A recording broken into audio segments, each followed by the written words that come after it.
for Jason Corbett. What is up, everybody, and welcome into Weathering the Storm, an Orlando Storm podcast. Today, we are going to be previewing the Week 5 matchup between Anthony Becht in the Orlando Storm and Ricky Prohl in the St. Louis Battlehawks. Let's get into it. We're going to start off with storylines of the game, then we're going to detail the inactives. Again, I'm recording this early on Friday morning, and the most recent list I have only shows Tuesday and Wednesday participation, so no official game statuses, but we'll at least go over that. And then we'll go over some players to watch on both sides, and then we'll detail the keys to victory. So let's just start with the storylines of this game. And of course, the most obvious one is Anthony Becht facing his former team, the St. Louis Battlehawks, for the first time. Now, Anthony Becht spent 3 years coaching for the St. Louis Battlehawks, did a really good job with them, built quite the reputation as a winning head coach. 7-3 in his first season, 7-3 in his second season, and 8-2 in his third season. His Achilles heel, however, as I've mentioned time and time again on this podcast, not in a disrespectful way, of course, but no playoff wins. So consistently successful in the regular season, but immediately losing in the playoffs. Then he, of course, left for Orlando for the 2026 season, where he obviously is coaching now and leading this team to a 4-0 record. Then on St. Louis's side, they replaced Anthony Becht with an in-house coach in Ricky Prohl, former St. Louis Rams tight end or wide receiver, I believe wide receiver. And they are, of course, 2-2 on the season and are looking pretty good, but just some concerns at quarterback. But those concerns might have been addressed, which honestly leads me pretty smoothly. I want to get better at that, smoothly transitioning from topic to topic, and I ruined it by saying that, by breaking it apart with this, but they may have addressed that with a recent trade, which of course landed them Luis Perez, which is our second storyline. This is Luis Perez or Luis Perez's first game as a Battlehawk. Now, Ricky Prohl has already came out and said he will not be starting in this game, but the way I see it, even though he's not starting, that doesn't mean he won't be playing. And if we'll get into it more, but if Harrison Frost plays anything like he did in the last game, we might be seeing Luis Perez in the second drive of the game. So just because he's not starting, that doesn't necessarily mean a whole lot to me. He could still be seeing plenty of playing time. We'll see if he actually gets any in this game. But just to continue to explain this point, his first game as a Battlehawk, he was really successful with the Renegades, and he's of course had success even before the Renegades. But Luis Perez in 2024, I mean, 18 touchdowns to four interceptions, 2,307 yards. Led the league in passing yards and touchdowns, passer rating and completions in that 2024 season. And then in 2023, led his team to the XFL championship game and won against the DC Defenders and was named the MVP of the championship game. So, and then in 2025, uh, 9 touchdowns to 5 interceptions. So, certainly a decorated resume. And like, I'll go ahead and say this. I'm not a fan of the trade. It looked a little fishy. Like, I get that this league operates a little differently. It's not every team has their own GM and it's more of a centralized management type of thing. This trade just looked super forced and super scripted. And I don't like that because, for example, you take the trade with DTR to the Stallions and Amani Bledsoe and Matt Corral to the Orlando Storm. We're giving up our backup quarterback who had a lot of potential and was very talented, but really ultimately hadn't proved anything in this league yet. So he's really an unknown quantity. But we still got back what I believe to be a starting caliber quarterback. Now you can argue what tier he is among starting caliber, in Matt Corral. And on top of that, a starting caliber, no quotations or asterisks needed, defensive lineman and Amani Bledsoe in exchange for our backup quarterback, which does not affect, assuming Jack Plummer does not get injured, knock on wood, would not have any effect on this team's regular playing ability. And then we strengthen the team with a defensive lineman. Now, with the Dallas Renegades and the St. Louis Battlehawks, the Dallas Renegades gave up their backup quarterback. In return, they got a backup offensive lineman. So either way, it doesn't benefit them. And if their starting QB does get injured or his play regresses or anything of that nature, they're kind of, to put it bluntly, screwed. And traded away former championship MVP and league leading in passing yards, touchdown. Like they traded away that caliber of a quarterback for in my opinion, again, I'm not super knowledgeable on that offensive lineman that they got, but in exchange for not much, not much to show for it. So, not a fan of that. I think the Renegades should have been better compensated. It just looked like the league kind of forced this one. And it is a little irritating because, again, I'm not playing on the Battlehawks' downfall by any means, but I really firmly believe that the Defenders, Renegades, and Storm were just kind of on another tier. And that fourth team was just a toss-up between the remaining five. Yeah, the remaining five. And now with this, it almost looks like at least to me, the Battlehawks look solidified as that fourth team, just because now the quarterback is addressed. Because I did not have any faith in Harrison Frost or Brandon Silvers to carry this team to the playoffs. I just didn't. I think one of the Aviators, the Kings, even the Stallions with DTR could have came back and closed. It's only a one game difference. They could have easily overtaken that, and I think they would have. But now with Luis Perez, it does make it more interesting for sure. But I think it doesn't solidify it for the Battlehawks, but it definitely helps them out a lot because obviously it addresses a major concern at QB. So I don't know. It makes the league, I'm not saying they are, but it makes the league look like they're playing favorites. It looks forced. It looks fake. It just doesn't look like a genuine trade that two teams would make.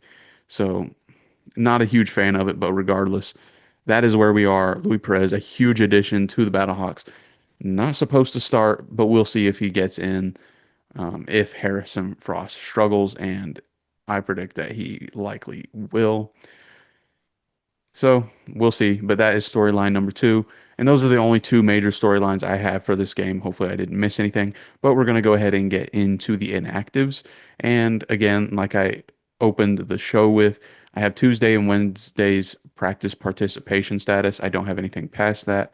So these are not confirmed, and I'll kind of be guessing as to who might play and who might not. But we'll start off with the St. Louis Battlehawks and then go to the Orlando Storm. The Battlehawks have a much longer list. They have Ja'Cour Pearson. He was limited in both Tuesday and Wednesday's practices. I would imagine he should be able to go. Again, this is just me guessing. Do not take this for a guarantee. Michael Pratt, I guess a backup quarterback, did not participate in Tuesday or Wednesday. I'd imagine he's out. Sean Fresh, cornerback for them. He was out with an illness on Tuesday, but was a limited participant on Wednesday. I'd imagine he should be able to go. Frank Darby, Luke Barku. So Frank Darby, a wide receiver, Luke Barku, cornerback, AJ Thomas, strong safety. All three of those guys were DNP, did not participate for Tuesday and Wednesday. Again, Wednesday is pretty early, but there is no Friday practice. It's just Tuesday, Wednesday, Thursday. So it really depends on that Thursday participation status. But if we're going off of Tuesday, Wednesday, it looks like they would not be able to go. But of course, do not take that as a guarantee. They might turn that around on Thursday and be able to go. But to me, they would be questionable at this point, at the very least. And then moving on to the Orlando Storm, we have three people on this list.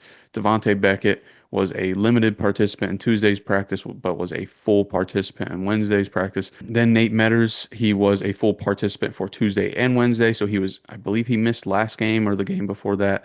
Apologize for misremembering that, but either way, he should be able to go for this game against the Battlehawks. And then KJ Hamler, not looking good for him. He was limited in Tuesday, but was a DNP, did not participate for Wednesday. So I'm not sure what the regression is there, but either way, I would expect him to be out for at least another week. And honestly, I would just hold him out anyways because you just don't want to risk him aggravating his injury further. Just let him rest and get healthy and get back at 100%. We have plenty of dogs on the wide receiver core that can fill in for him. Just let him rest this week and keep him out. But again, don't guarantee that he could show up and he could play, but I would bank on him not playing this week either. All right, so now with the inactives out of the way, let's go ahead and get into my players to watch. We'll go ahead and start with the Orlando Storm this time. And we're going to start with a player that had his season debut last week and showed out and was MVP for the Weathering the Storm podcast of that game against the Stallions, and that is Cam Camper. And I also have this split with Aaron Cruikshank. I have no idea if Aaron Cruikshank is going to be good to go in this game or not. He was not on the injury report for this week at all, and he was not on the injury report last week either, but he did not play last week. So I'm not taking that as a guarantee that he is good to go. I honestly have no idea. I'm not sure why, like Cam Camper, he wasn't on the injury report last week either, and he ultimately went and was good to go. So I don't know why these guys are not popping up on the injury report when they have been dealing with injuries and we're not sure whether they're going to be good to go or not. Maybe they were on injured reserve. Maybe it's because they haven't played all year that they get excluded. But either way, it's super annoying to not know what their status is going to be. And I don't know why we don't know that. But either way, Aaron Cruikshank and Cam Camper, those are my first two players to watch on the wide receiver core. Again, you could just point out the whole wide receiver core in general because I'm again expecting KJ Hamler to be out for this game. So much like last week, look out for which player is going to stand out, step up, and take on that load in KJ Hamler's absence. Someone's going to need to step up and fill in that gap. So it could be Elijah Badger, Chris Rowland. Of course, those are the two stars and the leaders of the wide receiver core. Or it could be any one of Cam Camper, Aaron Cruikshank, Sam Wiglusz, or Jerome Cap. Keep your eye out for who's going to step up and stand out. It could be Cam Camper with a back-to-back MVP level performance, or Aaron Cruikshank could get his season debut, and this could be his welcome to the UFL game. I would love to see that. I'd love to see any one of these guys get their moment to shine, so keep your eye out for who's going to do that. Then up next, I have Jashawn Corbin for the Orlando Storm. Of course, he had a really good week one game, I think about 60 something yards and two touchdowns. Hopefully, I'm not underselling the yards. But ever since then, he has not been able to get back into the end zone through the ground. He did have one receiving touchdown, but his only two rushing touchdowns of the year have come in that first game against the Aviators. And this is a tougher matchup against the Battlehawks. I think the Battlehawks have the second leading rushing defense in the entire league. So this is a tough matchup, but this is a player to watch because I want to see, is he going to have a good game, or is the Battlehawks run defense going to shut him down? Super curious to see how that plays out. And I want to see Jashawn Corbin get back in the end zone. So player to watch doesn't necessarily mean I think he's going to have a breakout game or this is ideal for him to have a breakout. Just watch in terms of what to see whether or not the Orlando Storm's running offense is going to prevail or the St. Louis Battlehawks run defense is going to prevail as they have been, again, like I said, the second best rush defense in the league. And I'll leave it to you to guess who the best rush defense is. Of course, we already know. Already said it. Best defensive line in the league. Enough said. Then third player to watch, and I'm going to cheat a little bit here. I'm going to say Micah Abraham, but also just the entire secondary. I want to see, again, the St. Louis Battlehawks, assuming Louis Perez does not get to play in this game, they are questionable at best at quarterback. It's probably one of their weakest positions on the entire team. And of course, that is the worst position possible to be weak at. So I'm looking for the secondary to get some turnovers. One thing with the Orlando Storm, and I'll get into this more later on in keys to victory, but the Orlando Storm have struggled with getting turnovers. Luckily, it hasn't bit them too hard because they also don't turn the ball over themselves. So the offense is good at protecting the football, but the defense is also bad at creating takeaways. So I'm looking for the secondary to get an interception on one of these QBs. There's no better game to do it than this one. I can think of one other team that it would be maybe better, arguably, but that being said, this is a prime opportunity to get some takeaways. Get an interception. I want to see us take the ball away. We've had some interceptions just dropped or bounced off hands. Let's get some takeaways and help this offense out. The offense is helping you all out by not turning the ball over. So let's help out the offense and get some takeaways on this quarterback. I don't want to say force them to put in Louis Perez because I don't want to see him in there, but get some takeaways, turn this ball over, create some excitement on defense, and get the ball back in the hands of the offense and let them drain that clock away so y'all can rest and relax on that sideline and have a good time. But those are my players to watch for the Orlando Storm: Cam Camper, Aaron Cruikshank, Deshaun Corbin, and Micah Abraham. But in general, the entire secondary. Let's get some turnovers. Let's force that quarterback into mistakes. And hopefully they roll with them anyways and do not put in Louis Perez. But up next for the St. Louis Battlehawks, I actually only, no, I did come up with three players here. Starting off, I'll start off with the two positive players, so players to look out for a breakout, and then one where we'll see if it's going to be good or bad. But starting off, I'll start off on the defensive side. We have strong safety Jordan Mosley. Obviously, for the Battlehawks on defense, a strong safety. He is 12th in the league in tackles and first in the league in forced fumbles. Now, of course, he only has two forced fumbles, so it's not really saying much that he's first in the league there. But nonetheless, obviously, hard hitter, can force the ball out. 12th in the league in tackles, so like good tackler, hard hitting safety. Look out for Jordan Mosley, and please do not fumble the ball. Do not give the ball away. Again, I'll get into it more, but we want to take the ball away. We don't want to give it away. Watch for Jordan Mosley, and hopefully he does not lay out any of our players.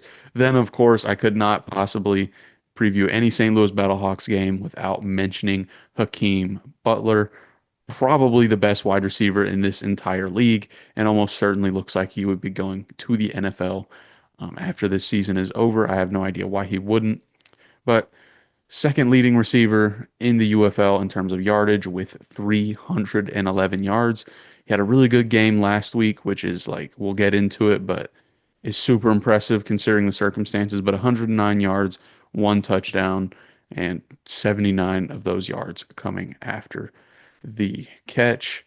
Then we'll get into the last player to watch. And of course, I couldn't go without mentioning him either, but not for nearly as positive of a reason as Hakeem Butler, and that is Harrison Frost, the for now starting quarterback for the St. Louis Battlehawks. He was actually the backup, but has came in replacement of Brandon Silvers.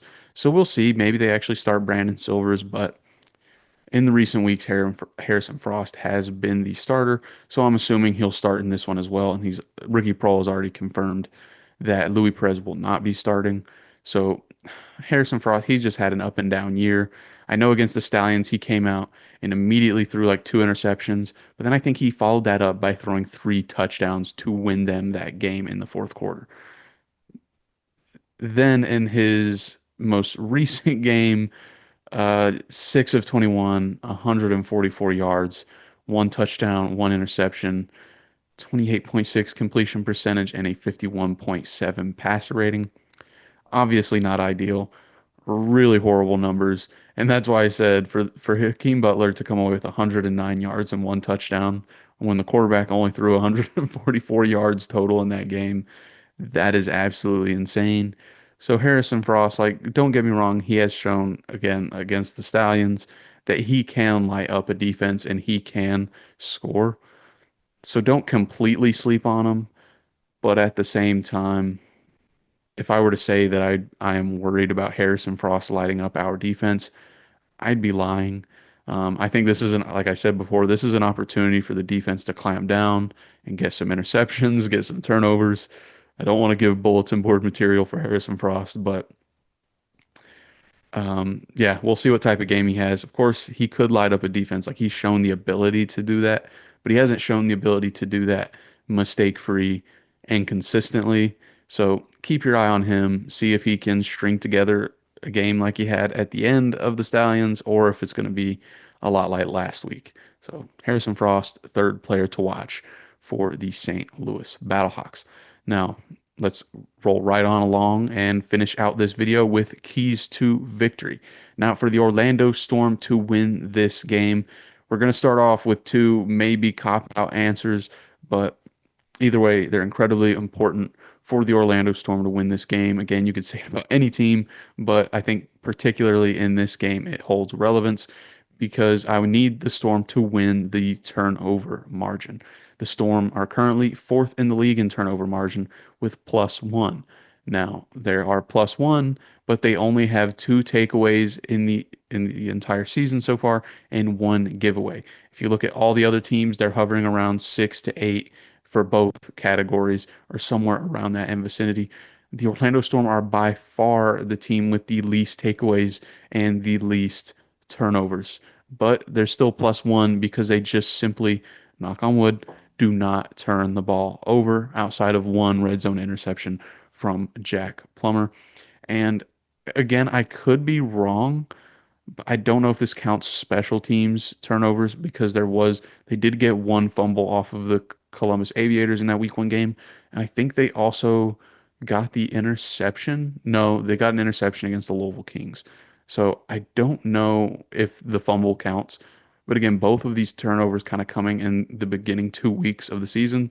So again, Storm, I need you to turn the ball over. I guess specifically, we're talking to the defensive coordinator, Dennis Abraham. I can't remember his first name. I think Dennis Abraham. Uh, Either way, Mike Abraham's dad. um, let's force some turnovers. This is a prime opportunity against Harrison Frost. Like I just we'll get into it with another, but win the turnover margin again on offense. Just keep doing what you're doing. Play it safe. Don't turn the ball over. And defense, let's spice it up a little bit. Let's get some turnovers. And again, St. Louis, they're also respectable in turnover margin, right in the middle, right below the Orlando Storm at fifth. They are 6-6. Again, the plus minus is not too different. They're 0, they're dead even, but 6 takeaways. So they show that they can take away the ball at a lot higher of a rate than the Storm can. But on offense, they also turn over the ball at a lot higher of a rate than the Orlando Storm does as well. So again, look out for that. Don't let them take the ball away from you and don't give away the ball to them either. Pretty simple, pretty straightforward. You can say it about any game, but I think it has a little more relevance in this situation because of the Storm's like just low numbers at both takeaways and turnovers and St. Louis's relatively high number of takeaways. But again, like I mentioned, another cliche, another answer you could say about many games, but I think it's relevant and I'll explain why. Win time of possession. Orlando is currently second in the league. I'm shocked they're not first in time of possession, and St. Louis is seventh. So they're on complete opposite ends of the spectrum in terms of time of possession. But of course, this is what Orlando likes to do. They like to run the ball, they like to throw it short, they like to gradually pick up these first downs as they march down the field and drain the clock. Um, and honestly, they should continue to do that in this one with an offense that, not disrespectfully, of course, I don't think is that impressive in St. Louis. I think and has shown that they can turn the ball over quite a bit. I think again, like last week, this is the key to victory is just drain the clock. Keep away, score points gradually but surely, and take the ball away on defense and keep the other opposing team's offense from scoring touchdowns or field goals or really anything, but especially touchdowns, obviously. But take the ball away. Like if you can steal a couple possessions away from the Battlehawks on defense, then that just gives the offense even more time to drain off that clock. And then, hit a field goal here, a field goal here, a touchdown here.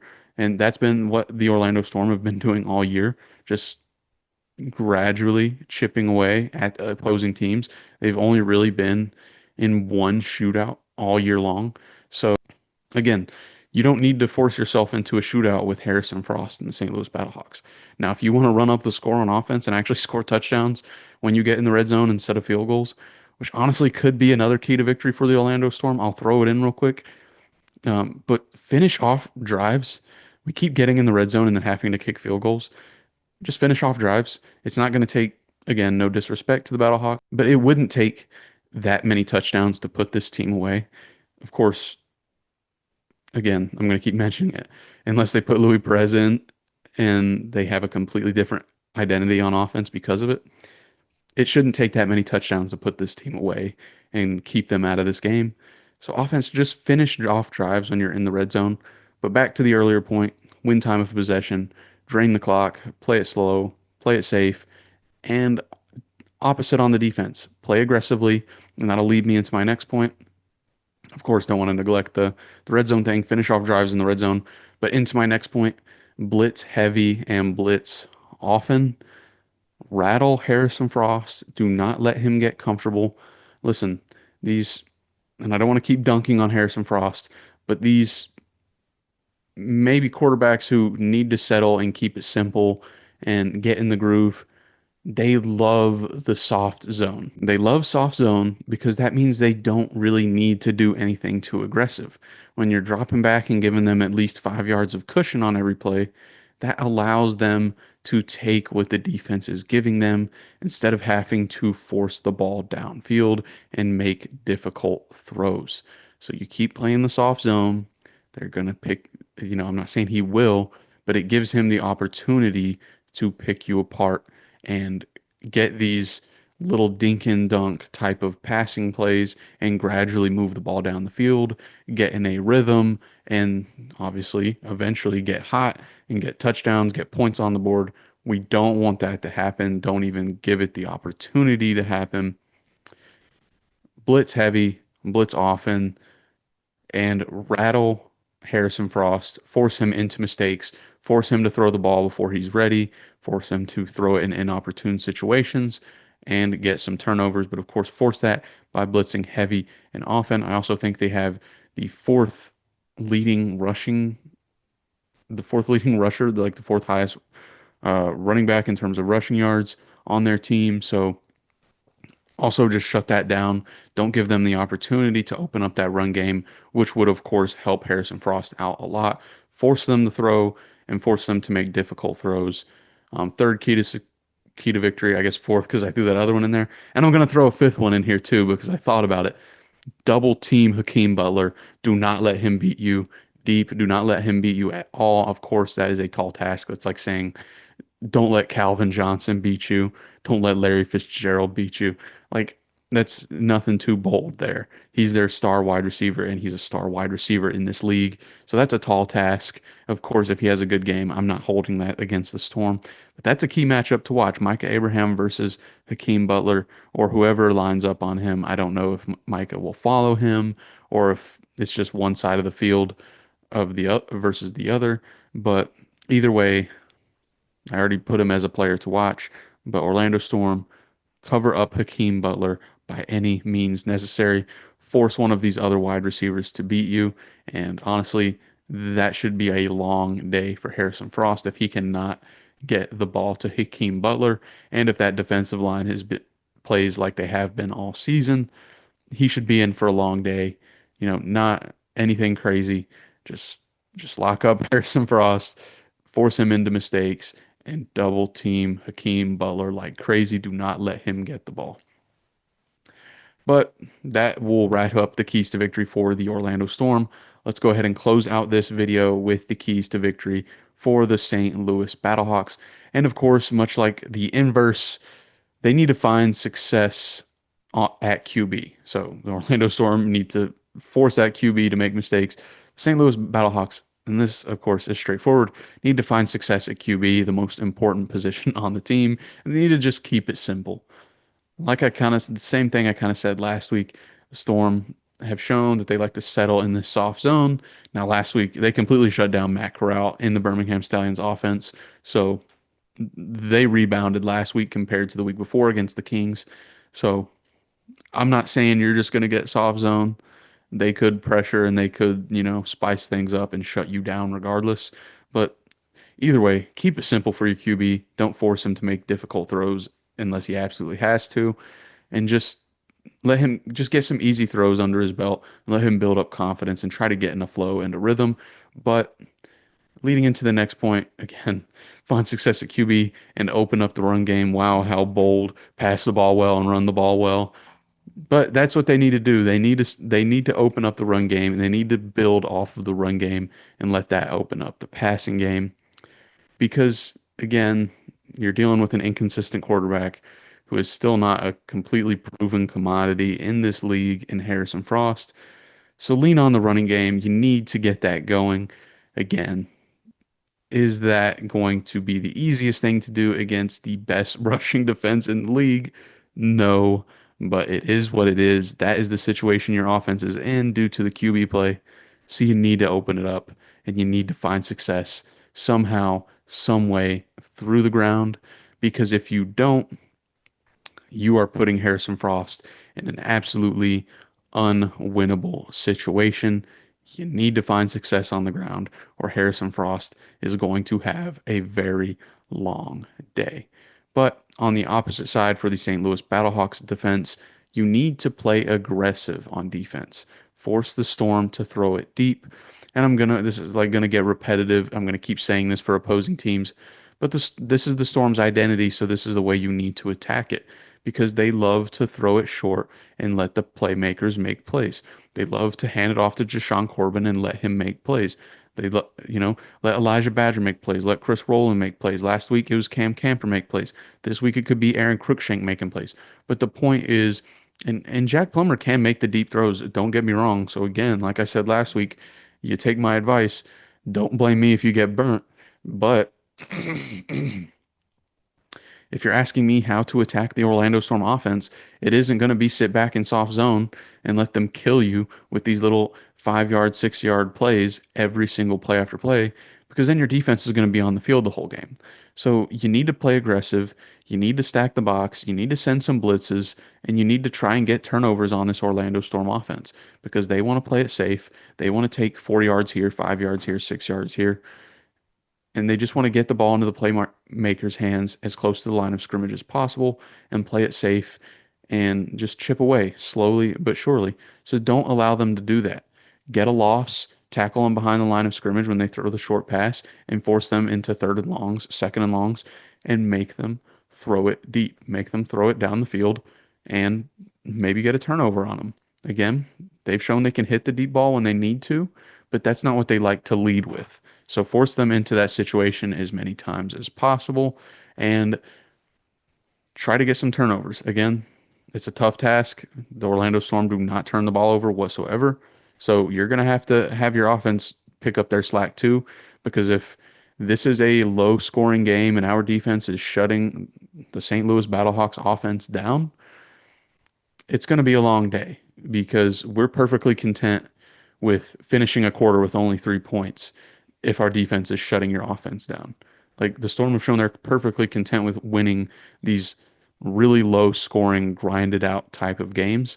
So offense is going to have to pick up some slack. The defense can do their job, but the offense has to do theirs as well. That goes without saying, but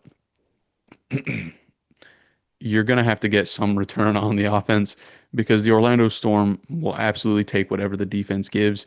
And if they can score 3 points in a quarter here, 6 points in the next one, 3 points in the next one, and 6 points in like something along those lines, like they're going to take that. They've won games like that all year long. And if you give it to them, they're going to take it. So don't play aggressively, force turnovers, and try to get a lead. Don't let the Storm like keep slowly but surely building a lead on you. It's what they love to do, and they will do it. So, offense, you're gonna have to step up in this game and get a decent lead going. Um, because if you allow the Storm to grind this game out, drain the clock, and just slowly build up the lead over the course of the game and keep this thing low scoring, the Orlando Storm are going to win. They win games like that consistently, and it is their identity. So force them to do something different. But again, you could say it starts on the defensive side with getting a turnover and shutting them down, or you can say it starts on the offensive side by actually scoring touchdowns and getting up a decent enough lead where the Storm can't play slow and they can't just slowly chip away because they have to hurry up and get this lead back and they can't get in too deep of a hole. So again, find success at QB, keep it simple, take what the defense gives, and lean on the running game. You're going to have to if you want Harrison Frost to succeed. The key to success is absolutely not letting Harrison Frost throw this ball 50 times in this game and winning through the air. It's just not. He has shown the ability to light it up, but he's too inconsistent.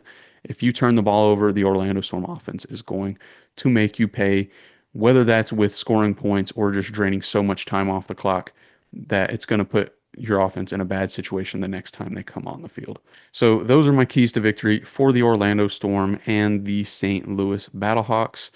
For the Orlando Storm, I won't rehash the Battlehawks ones, but win the turnover margin, win time of possession, and blitz heavy and often. Then also don't let Hakeem Butler beat you, double team him, cover him up as much as possible, and finish off red zone opportunities.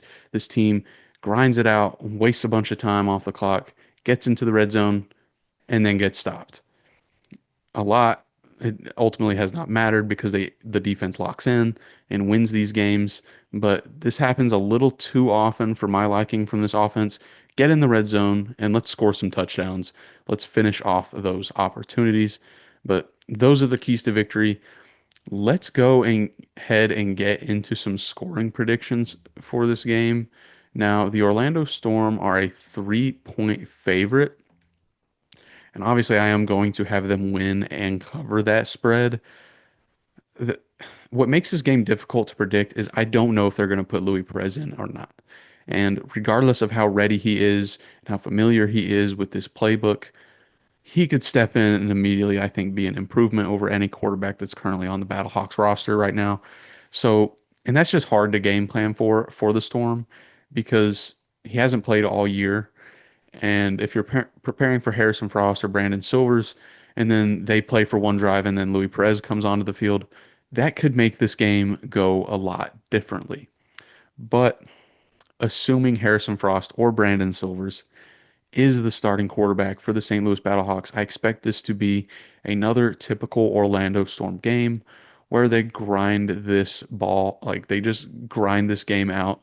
They drain the clock, they run the ball, they get it to the playmakers as close to the line of scrimmage as possible and just drain the clock. I just don't see the Battlehawks pressuring the Orlando Storm into hurrying it up and trying to score points quick and in a hurry. I just do not see that happening. I can see them at least getting into the end zone because of Hakeem Butler and his ability to just enforce, like carry the entire offense on his back at wide receiver. So I do see a couple of deep balls to Hakeem Butler. I see them getting in the end zone once. So I'll give them 7. So for final score predictions, I'm going to have the Orlando Storm easily covering this 3-point spread. Um, like I said, I've just until Louis Perez gets in at starting quarterback, I am not a believer in the St. Louis Battlehawks team. Their defense is pretty solid, but I don't think they can overcome those struggles on offense until they get a quarterback change in.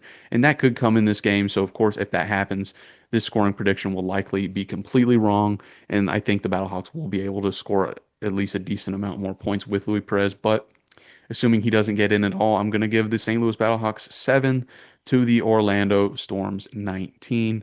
Now that is a really ugly score, but that's the type of games that the Orlando Storm love to play. And unless I believe the opposing team's offense can force them to pick up the pace and put up points, that's the game that those are the type of games that the Orlando Storm love to play and love to win. Is these low scoring, ugly looking score type of games. So I have it 19-7 in favor of the Orlando Storm and easily covering that 3-point spread.